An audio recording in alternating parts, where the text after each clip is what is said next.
तर काँग्रेसचे नेते विजय वडेट्टीवार यांनी देखील मोदींवर जोरदार टीका केलेली आहे। खोटारडेपणा यांच्या मुखातच आहे अशी टीका विजय वडेट्टीवारांनी केली आहे। मोदींवर त्यांनी ही टीका केली आहे। सत्तेत बसून गांधी नेहरूंना ते जबाबदार ठरतात, प्रत्येक वेळी प्रत्येक गोष्टीसाठी ते काँग्रेसकडे बोट दाखवतात असं म्हणत ड्रग्ज प्रकरणावरून मोदींनी काँग्रेसवर केलेल्या आरोपांवर विजय वडेट्टीवार यांनी टीका केली।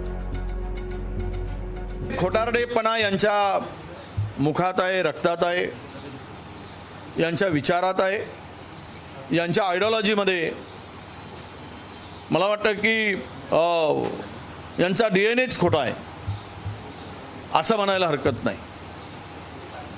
कालही परवा नरेंद्र मोदीजींनी जे वक्तव्य केलं, देशाच्या पंतप्रधानांनी, सत्ता तुम्ही उपभोगताय 10 वर्ष झाली, सत्तेमध्ये बसून तुम्ही अजूनही काँग्रेसवर आरोप करत असाल आणि काँग्रेसमध्ये नेहरू गांधीला अजूनही जबाबदार धरत असाल तर तुम्ही कशासाठी बसलात तिथे, कशासाठी खुर्च्या तोडताय आणि कशासाठी